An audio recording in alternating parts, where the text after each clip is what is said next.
Se puede llegar a ver la presentación en modo presentación.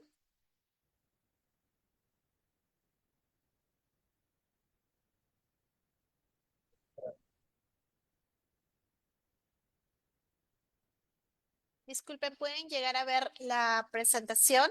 ¿Lo Sí, ven? doctora, sí se ve. Sí, Sí, doctora. ok. Muchas gracias. Bien, entonces vamos a empezar con el tema.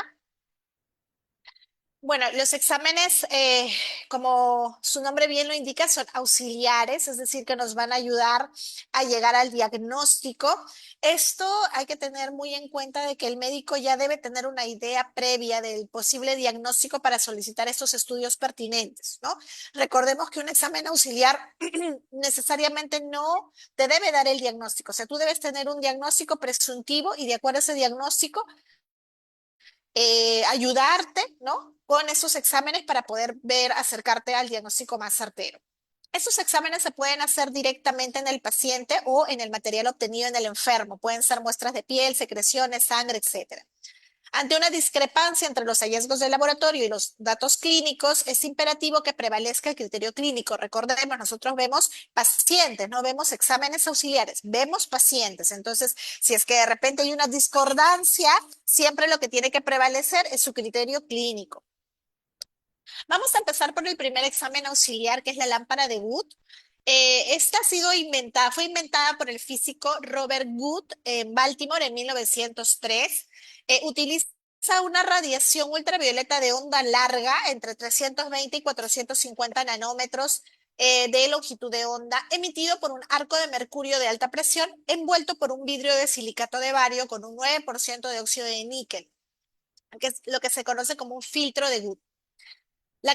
Tiene capacidad para penetrar hasta la dermis media. Como vemos aquí en esta imagen, vemos que la luz de Wood, más o menos el espectro de longitudes de onda que compone la luz de Wood, tiene una penetrancia, como ven aquí, tanto en la epidermis como un poquito en la dermis superficial, ¿no? Es limitada la penetrancia que tiene la luz de Wood. Y cuando uno aplica esta luz en lesiones de piel y anexo, lo que busca es que se emita una fluorescencia. Es así. Tenemos esta imagen, vemos el médico, vemos la lámpara de Wood, vemos que la luz es una luz derivada de la luz ultravioleta y tenemos que emitirla o aplicarla directamente sobre la lesión del paciente para ver si es que esta lesión emite algún tipo de fluorescencia. Esta, el éxito con este tratamiento depende de muchos factores. Si la piel, por ejemplo, no ha debido haberse lavado recientemente, porque eso, para evitar residuos de jabón, la piel debe estar sin maquillaje, debe estar sin otras cremas porque pueden dar falsos positivos estas cremas o estos maquillajes a la luz de Wood. Como ven, se requiere de una habitación oscura, completamente oscura, cosa que a veces en un hospital pues no contamos con este tipo de ambientes en total oscuridad. La lámpara debe estar en su máxima potencia, se debe calentar por lo menos un minuto antes de poder emitir la luz en la lesión del paciente. Y la piel se examina con la lámpara durante varios segundos, más o menos se mantiene unos 10 a 30 segundos en la piel y como ustedes ven es un examen bastante indoloro y seguro. Vamos a ver algunos ejemplos de la utilización de este examen auxiliar, ¿no? Por ejemplo, en la tiña capitis, como seguramente ya lo han visto en su clase de tiñas, tenemos dos tipos de tiñas, las tiñas tricofíticas y las tiñas microspóricas. Las tricofíticas suelen no presentar fluorescencia con la luz de Wood y las tiñas microspóricas sí presentan fluorescencia con la luz de Wood porque en este tipo de infecciones de hongos se suele emitir una sustancia que puede emitir esta fluorescencia llamada teridina. Entonces vemos acá un caso de una tiña capitis y vemos que con la luz de Wood esta zona semialopésica emite una fluorescencia, ¿no? Entonces, con esta positividad a la luz de Wood podemos ya más o menos estar pensando que esta tiña es de origen microspórico. Y esto es de mucha utilidad para la decisión de tratamiento que le podemos dar a este paciente, inclusive antes de obtener el cultivo correspondiente. El eritrasma es una infección superficial debido a una proliferación de una bacteria, el Corynebacterium minutucinum, en el estrato córneo. Las lesiones clínicas son estas placas eritematosas, un poco parduzcas en algunos casos, que están ubicadas en el mismo pliegue, en este caso en el pliegue axilar. Cuando nosotros le ponemos la luz de Good, vean cómo esta lesión emite una fluorescencia rojo coral, ¿no? Que es bastante característica de esta enfermedad. Esto se debe a la producción de porfirinas por parte de esta bacteria. Estas porfirinas son solubles en el agua, por lo que los pacientes recientemente bañados pueden dar falsos negativos. El melasma es una enfermedad que, como todos sabemos, produce maculomanchas hiperpigmentadas en el rostro. De acuerdo al nivel en donde está depositada la melanina, puede ser un melasma epidérmico, puede ser un melasma dérmico o un melasma mixto. El melasma epidérmico es aquel que puede reforzar con luz de Good. Por ejemplo, aquí tenemos una paciente con un melasma en la frente y vemos cómo con la luz de Good el melasma se refuerza, las manchas se ven mucho más, ¿no? Entonces, con este tipo de comportamiento frente a la luz de Good, podemos concluir que este melasma es de componente epidérmico. En cambio, cuando tenemos un melasma dérmico, vemos que con la luz de Good las manchas no empeoran, no se refuerzan, ¿no? Entonces, tenemos entonces cómo diferenciar con la luz de Wood el nivel del pigmento en el melasma. Aquí en esta tablita les doy muchos otros ejemplos de patologías que te pueden dar diferentes tipos de color de fluorescencia con la luz de Wood. Por ejemplo, tenemos el vitiligo, que puede dar una coloración blanca brillante. Ya hemos hablado del melasma, ya hemos hablado de las tiñas. Inclusive puede, la pitiriasis versicolor también puede dar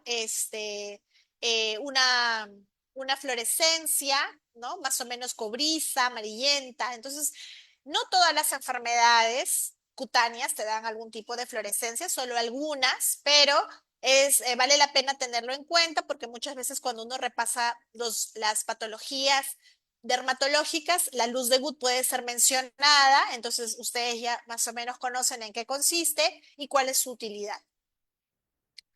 Vamos con el segundo examen auxiliar, que es el examen micológico directo, o más conocido como KOH. Es una técnica que procura detectar el hongo directamente en la muestra patológica con ayuda de reactivos o colorantes simples. Se obtiene de las escamas que uno puede obtener por el raspado. Por ejemplo, acá en esta imagen podemos ver una onicomicosis y vemos cómo el de laboratorio obtiene las escamas o partículas de esta muestra y las pone en una placa Petri, ¿no? En esta placa Petri le adicionamos hidróxido de potasio al 10%. Esta sustancia lo que hace es diluir la queratina, la deshace, va a eliminar ese material queratínico y va a poder liberar las estructuras micóticas, si es que las hay, para poder verla de manera más clara en el microscopio. Realmente el examen micológico lo utilizamos más para los cuadros que son clínicamente atípicos, porque como ustedes ya han revisado, por ejemplo, en el caso de las tiñas, uno puede diagnosticar una tiña muy fácilmente por su apariencia clínica, ¿no? Por ejemplo, tenemos acá una imagen de una tiña facial y una tiña de la cara, y vemos cómo está presente esta placa eritematodo-descamativa, bien delimitada, circinada, con en la cara de una niña, ¿no? Uno puede ver esto y fácilmente, sin necesidad de ningún examen micológico, puede llegar a la conclusión clínica de que esto es una tiña facial. Pero ¿qué pasa? Hay casos de una denominada tiña incógnita, por ejemplo, ¿no? Que es una infección dermatofítica, pero cuya morfología es modificada por el uso inapropiado de corticoides tópicos, sistémicos o inhibidores de la calcineurina. Vamos a ver un ejemplo. Tenemos este caso de esta niña de 6 años que no tiene antecedentes de importancia y que llega a consulta con un tiempo de enfermedad de 6 meses. Se caracteriza su patología con una lesión cutánea en nariz, a que la madre refiere pues haber aplicado ahí en la zona betametasona por un mes, luego desonida, que es otro corticoide tópico, por un mes más, y luego tacrolimus, que es un inhibidor de la calcinurina, por 6 semanas más. Entonces, ha estado muchos meses, más de 2 meses, aplicándose este tipo de cremas, y vean que en la clínica la niña presenta estas maculoplacas eritematosas, pero que no tienen bordes definidos, no tienen escamas. O sea, tú ves aquí clínicamente esto, de repente puedes decir tal vez fue un honguito, pero no puedes llegar clínicamente a la conclusión de que es un honguito porque el uso de los corticoides y el tacrolimus ha modificado la forma de la lesión, ¿no? Entonces, aquí sí te puede servir confirmar tu sospecha con un examen directo, ¿no? Entonces, se le hace un raspadito a esta niña, se obtiene la escama, se ve en el microscopio y se pueden observar las cifras hialinas no septadas ramificadas y en el cultivo sale un tricofitón verrucoso. Entonces, con esa confirmación microbiológica se comienza un tratamiento correcto con terbinafina, un antimicótico tópico por 2 semanas y un día oral por un mes y vemos cómo la niña finalmente cura, ¿no? Entonces, recuerden, este examen micológico no es usado para todos los casos, ¿no? Porque la mayoría de casos uno puede llegar a la conclusión fácilmente por la clínica. Solamente nos ayuda en los casos atípicos, en aquellos casos en donde hay una duda. También nos puede ayudar a ver un poquito el hongo causal, por ejemplo, volvemos a las tiñas, ¿no? Vemos que la parasitación del dermatofito en el pelo puede ser de tipo endotrix cuando hay una proliferación del hongo por dentro del tallo, o también puede ser ectotrix cuando hay una proliferación del hongo por fuera del tallo, ¿no? Entonces, cuando uno ve la microscopía, esta muestra que uno obtiene del pelito y lo ve al microscopio en un examen directo, de acuerdo al tipo de parasitación, si es una parasitación endotrix o ectotrix, ya uno también puede comenzar a decir, a sospechar de ciertos agentes etiológicos, ¿no? Cuando es endotrix, pues ya estás pensando en que probablemente esa tiña sea por Trichophyton tonsurans, y cuando es ectotrix ya puedes estar pensando más bien en Microsporum canis, mucho antes del cultivo. Muy bien, entonces, ¿cuáles son las ventajas de este examen micológico directo? Que aportan información de manera inmediata, o sea, es un examen que no demora mucho en ser informado. Tiene bajo costo, escaso aparataje y puede permitir distinguir entre dermatofitos y cándidas, ¿no?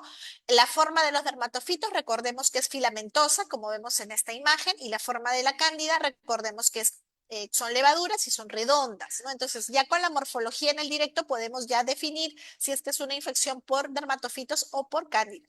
Recordemos que también hay otra infección importante que es de la pitiriasis versicolor por malacesia, y la malacesia es un hongo que puede tener la morfología tanto redonda como alargada, ¿no? La famosa morfología en albóndigas y fideos, ¿no? O sea, es alargada, ahí están los fideos, y las albóndigas son las formas redonditas. Esto es algo bastante característico de la pitiriasis versicolor y esto se puede ver fácilmente en un examen directo. ¿Cuáles son las desventajas de esta enfermedad?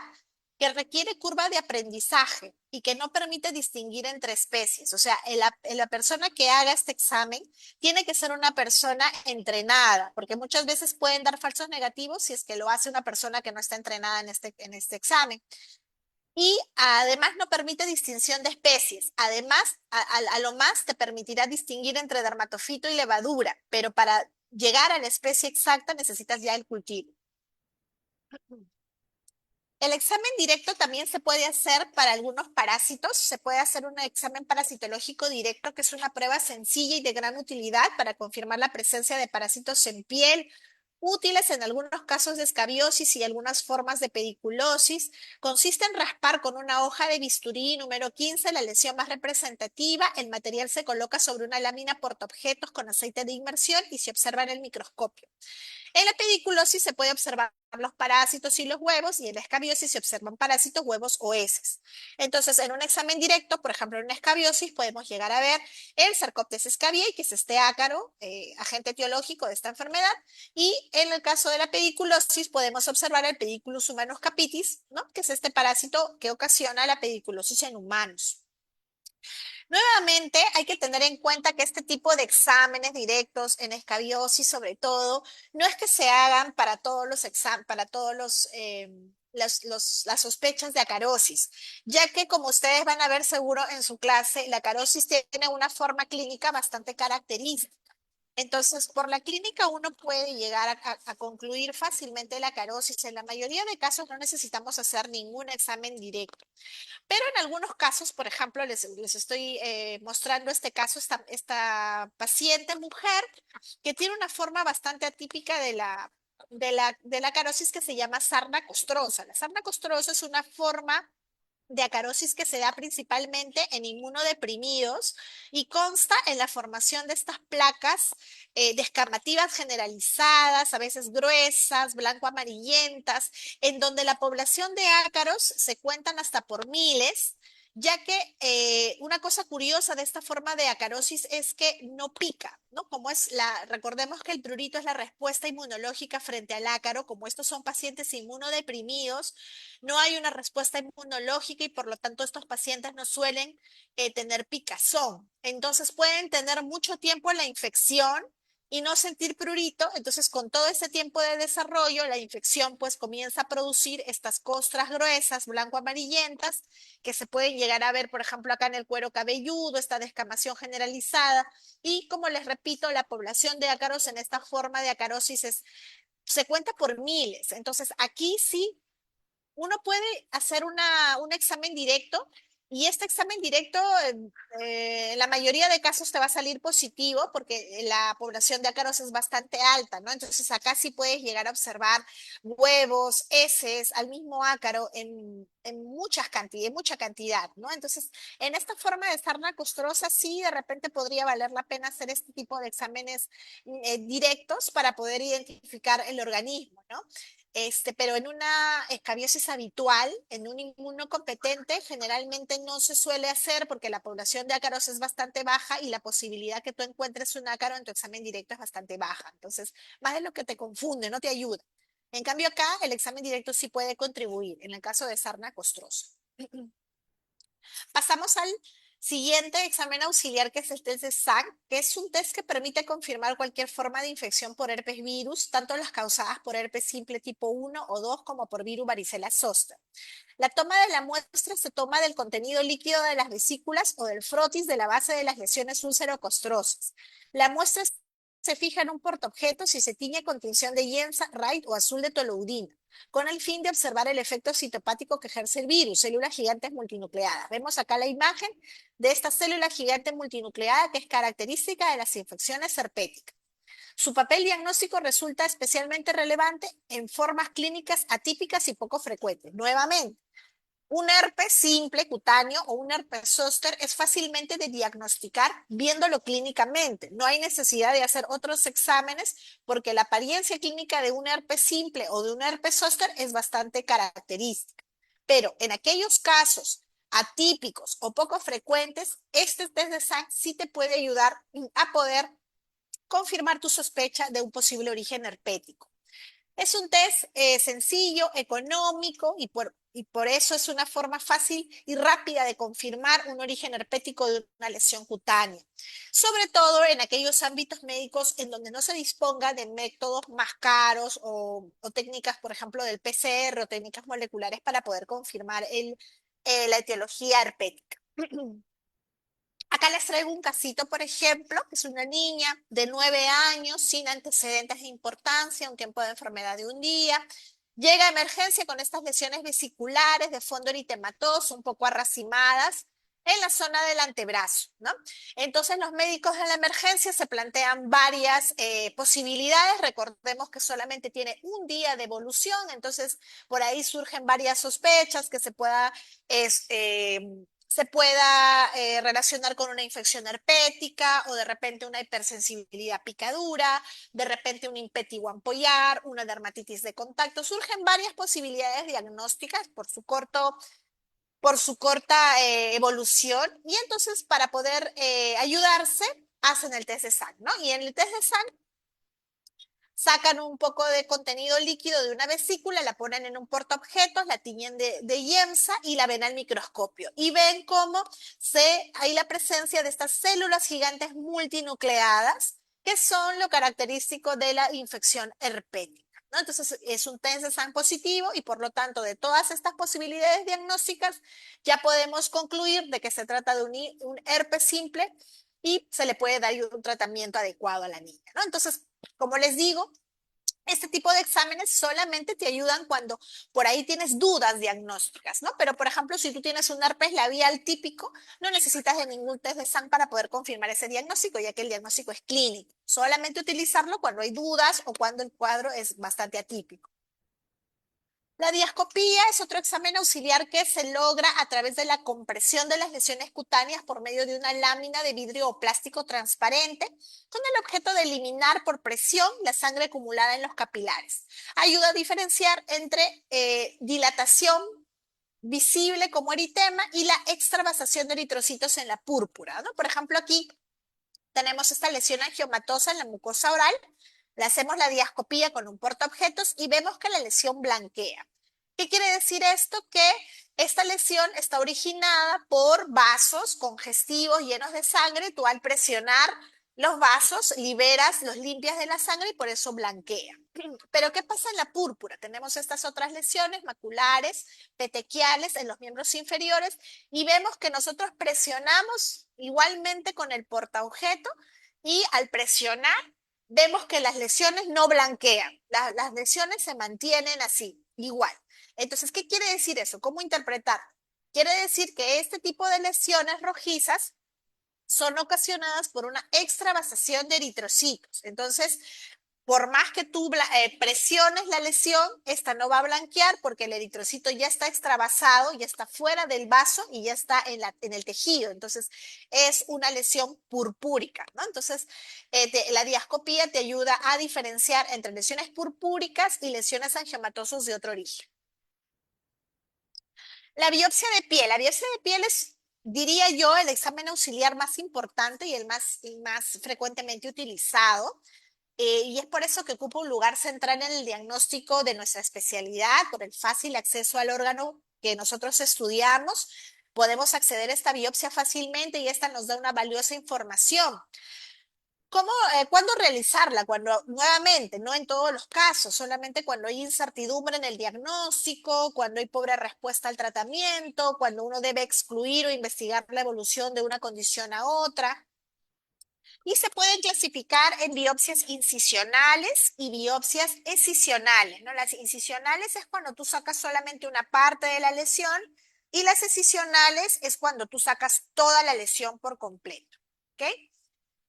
Muy bien. La biopsia puede tener un rol diagnóstico o un rol curativo.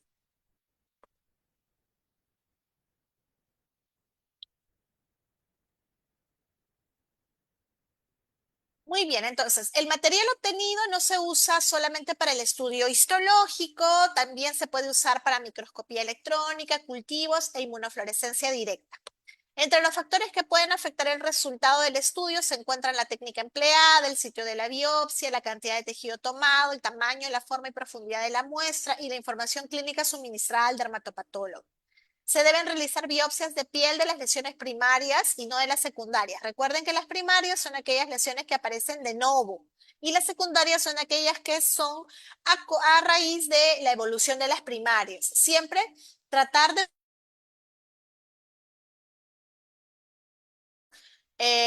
mayor contenido de información de la enfermedad. Existen tres tipos de biopsia: biopsia shave o por afeitado, biopsia pancho por sacabocado y biopsia Losange. Para eso tenemos que recordar la anatomía de la piel, ¿no? Tenemos la epidermis con la capa córnea, luego tenemos la dermis y finalmente el tejido celular subcutáneo. Recordemos que también podemos tomar biopsias de enfermedades del pelo. Recordemos que el pelo es un anexo bastante profundo, llega a la dermis profunda, inclusive a la hipodermis.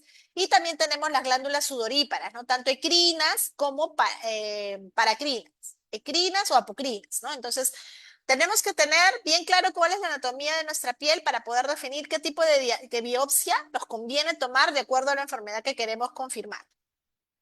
La biopsia Schaefer por rasurado consiste en la realización de movimientos finos tangenciales a la superficie de la lesión a extirpar con una hoja de bisturí. Como vemos aquí, ¿no? Es bastante superficial, con una hoja de bisturí podemos hacer como un raspado, ¿no? Algo como un afeitado superficial de la piel.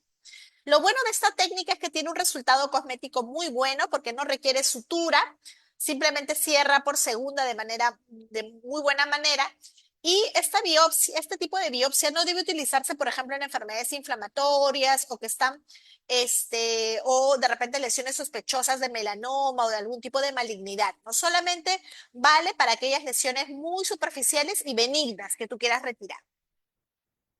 La biopsia punch por sacabocado requiere de este insumo que es el punch, que es como un bisturí circular, que tiene varios diámetros en su punta, puede tener diámetros desde 2 a 8 milímetros. Se realiza, primero tienes que inyectar anestesia obviamente en la zona y luego pones de manera vertical el punch, haces movimientos circulares y el punch va sacando, como ven acá, una muestra en forma de cilindro de piel. Luego cortas el cilindro y el lecho lo unes con un punto de sutura. Es un método bastante utilizado, simple, pero que tiene sus limitantes, ya que como vemos, la cantidad de tejido que se saca no es mucho y la profundidad también a veces es un poco limitada al que se llega. Y luego tenemos la biopsia Losange o elipse. También para este tipo de biopsia utilizamos una inyección de anestésico local y luego vemos que ya el operador con una hoja de bisturí hace como una especie de ojito, de elipse. En la zona, por ejemplo, queremos retirar esta lesión, hacemos una elipse alrededor de la lesión como si fuera un ojo y sacamos como si fuera un barquito, ¿no? En la piel. Esto nos permite decidir a nosotros cuánta cantidad de piel y qué profundidad le damos a la biopsia y luego ya el hecho lo suturamos con puntos simples de sutura, ¿no? Ahora, de estas tres biopsias, ¿cuál debería ser? Eso depende mucho de la patología que yo sospecho, ¿no? Si yo sospecho de una patología dérmica con un componente superficial, pues me bastará, por ejemplo, una biopsia shave, ¿no? Yo sé que mi patología está básicamente en la epidermis o a lo más en la dermis superficial, entonces puedo con tranquilidad hacer un shave superficial. Pero si yo sospecho, por ejemplo, que la enfermedad está ya con un componente más profundo, por ejemplo en la dermis, entonces ya más me conviene hacer una biopsia punch, porque con el punch voy a poder tomar una muestra no solo del epidermis, sino también una buena muestra de la dermis, ¿no? Entonces puedo optar por la biopsia punch. Pero, por ejemplo, yo sé que la enfermedad que estoy tratando de biopsiar es una enfermedad que, por ejemplo, tiene un componente en el panículo adiposo, o sea, es una enfermedad que inflama la grasa. O de repente yo estoy sospechando de que es una enfermedad de una infección, pónganse de repente una esporotricosis o una tuberculosis cutánea. Entonces, yo sé que mi biopsia no solamente voy a tener que tener una muestra para enviar al microscopio, sino también necesito bastante tejido para poder enviar muestras a cultivos. Entonces, optaré por la biopsia Losange, porque la biopsia Losange me va a permitir decidir el tamaño de mi muestra y la profundidad de la muestra. Puedo llegar mucho mejor a grasa, puede obtener una buena muestra de grasa y como es grande la muestra que puedo obtener, entonces de ahí puedo sacar puedo fraccionarla para poder enviar no solamente a estudio microbiológico, sin patológico, sino también microbiológico. Entonces, hay que tener en cuenta que estas biopsias, normalmente cuando son lecturadas por el patólogo, no nos van a dar como que diagnósticos exactos, sino más bien patrones. Los patrones nos ayudan a nosotros a definir, por ejemplo, si nos dice patrón espongiótico, ¿no? ¿Qué es un patrón espongiótico? Aquel que se caracteriza por presencia de escamocostras, espongiosis, que es un edema intercelular y poco infiltrado superficial en la dermis, ¿no? Entonces esto nos puede hacer pensar, por ejemplo, en eczemas, en alergias.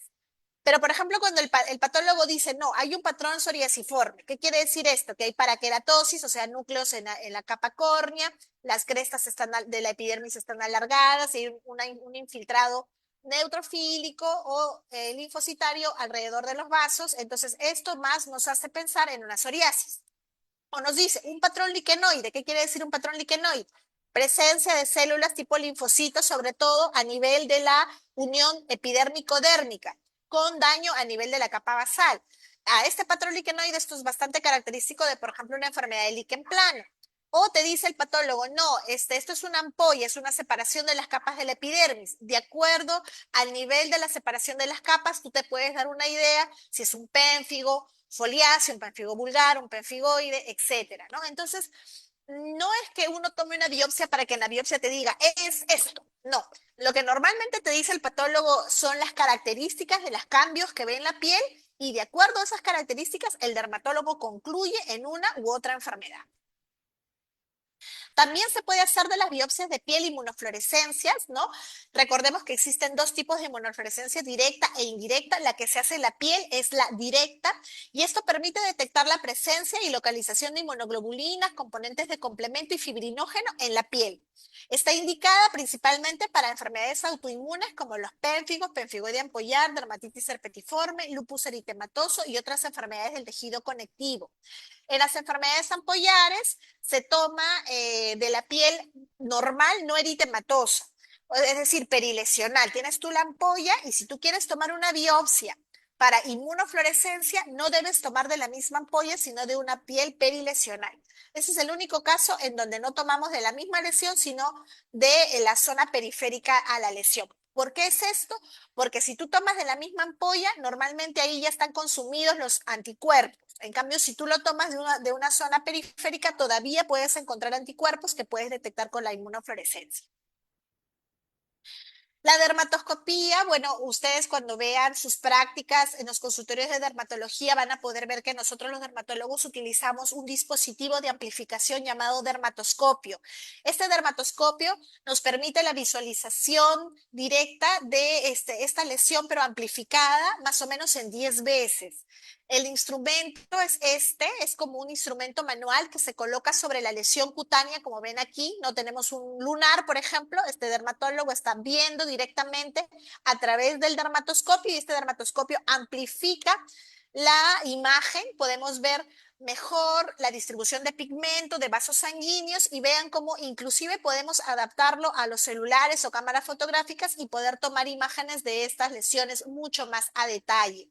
Entonces, esta dermatoscopía la utilizamos principalmente en el diagnóstico diferencial de lesiones pigmentadas como nebus, melanomas y las lesiones vasculares. Como ven, es un instrumento portable, de bolsillo, pero eso sí requiere de mucho aprendizaje. Nosotros tenemos que practicar mucho para poder lograr detectar estos cambios, estos patrones, ¿no? Es como un capítulo aparte de la dermatología, requiere de mucho entrenamiento por parte del operador, pero estando entrenados nos sirve muchísimo para poder distinguir sobre todo lesiones pigmentarias buenas o malas y también lesiones neoplásicas por los vasos sanguíneos de otro tipo. Vean cómo, por ejemplo, estas dos lesiones pueden ser clínicamente muy similares, ¿no? Por ejemplo, acá tenemos un nebus de la unión y un nebus compuesto y vean que ambas son máculas marrones, ¿no? Casi iguales. Pero cuando uno lo ve con el dermatoscopio, vemos que algunas lesiones névicas tienen un patrón reticular, como si fuera una red, el pigmento, y en otras, como esta, tienen un patrón globular, como si fueran glóbulos, ¿no? Ambos patrones totalmente benignos, pero vean cómo podemos distinguir la distribución del pigmento con el dermatoscopio, ¿no? Y bueno, este es un nebus intradérmico que ya se ve de otra manera, ¿no? Entonces, nos permite ver mucho mejor la distribución del pigmento, de los vasos, y esto nos ayuda muchísimo a los dermatólogos para saber si una lesión es buena o mala. Bueno, ya hemos concluido. No sé si habrá alguna pregunta. Pero Muy bien. Muy bien, chicos, les agradezco la asistencia entonces y la atención. Nos vemos hasta la próxima clase. Gracias, doctora.